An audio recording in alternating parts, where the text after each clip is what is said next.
6h15 da manhã do dia 29 de setembro de 1982, Mary Kellerman, de 12 anos, acordou se sentindo mal.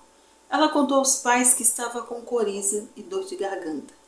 Então, a mãe, preocupada, já logo lhe deu uma cápsula de Tylenol extra forte. Eles observaram quando ela entrou no quarto e logo escutaram um barulho.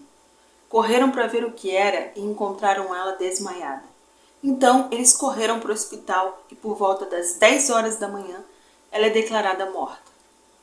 Ela teve morte cerebral e, como ela era muito jovem, os médicos fizeram os exames para ver se detectavam algo, mas nada foi encontrado. Por volta das 11 da manhã, na mesma cidade, naquele mesmo dia, um funcionário dos Correios de 27 anos, Adam Janus, não estava se sentindo muito bem. Ele então toma um Tylenol. Depois disso, ele piora e levam ele para o hospital. Era umas 14h30 da tarde. 45 minutos depois, ele é declarado morto. Os médicos disseram que tinha sido uma parada cardíaca. Após isso, seu irmão, Stanley, de 25 anos, e a esposa dele, Teresa, de 19 anos, vão à sua casa para confortar os familiares.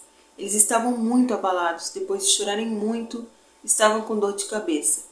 E então tomam um comprimido Tylenol.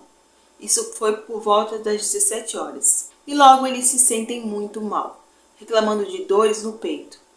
Stanley começa a convulsionar e, desesperados, eles chamam os bombeiros. Às 18h30, eles deram entrada no mesmo hospital onde o Adam morreu. E às 20h15, o Stanley morre, enquanto Teresa morre no dia 1º de outubro, às 13h15.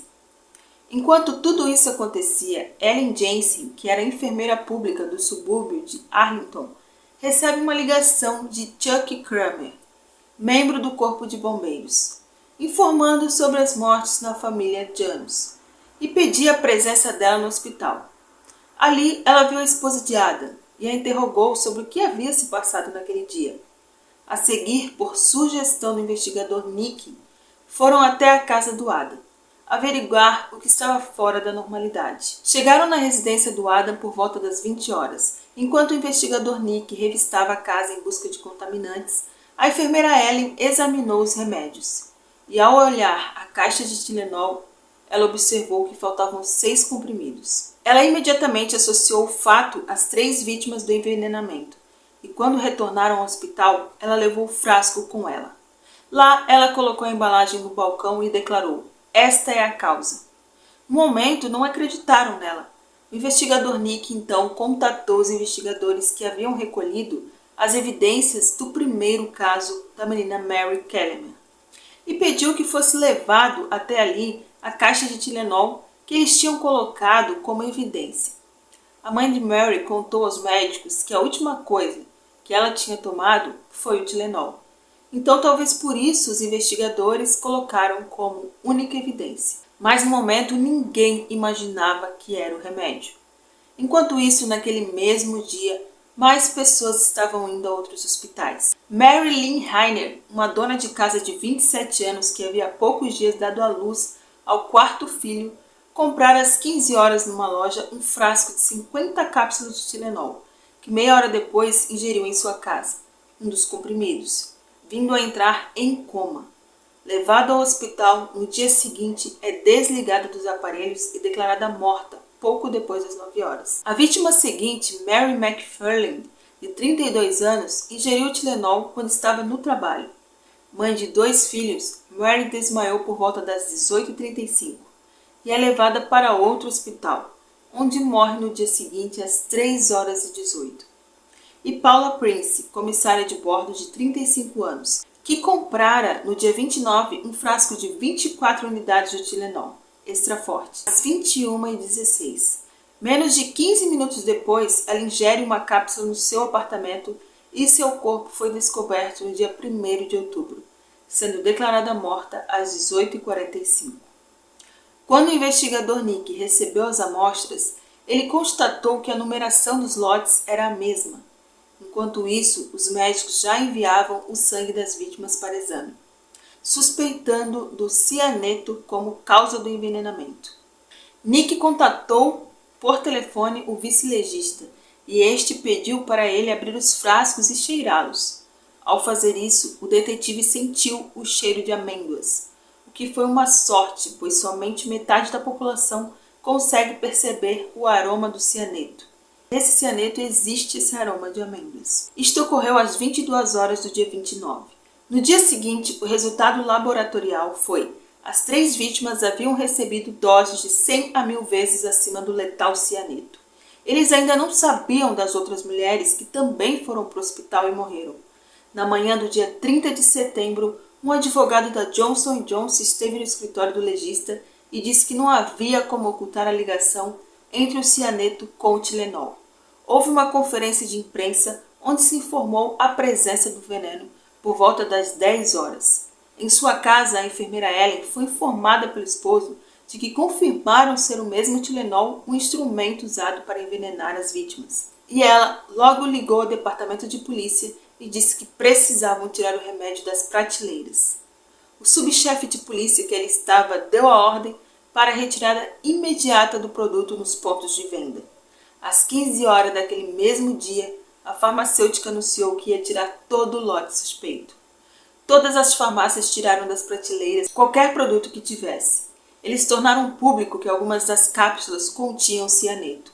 A maioria das lojas, em menos de 1 hora, removeu completamente todos os Tilenol que eles tinham.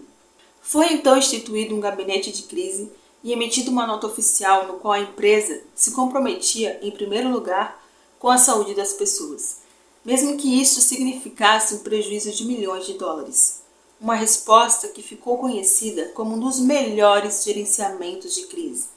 A empresa então iniciou uma campanha para que as pessoas não usassem o produto. O Tilenol era um dos remédios mais vendidos e só naquela noite eles perderam 7% das ações. Eles também ofereceram trocar os produtos que as pessoas já tinham em casa por cápsulas sólidas que apresentavam um risco bem menor de contaminação.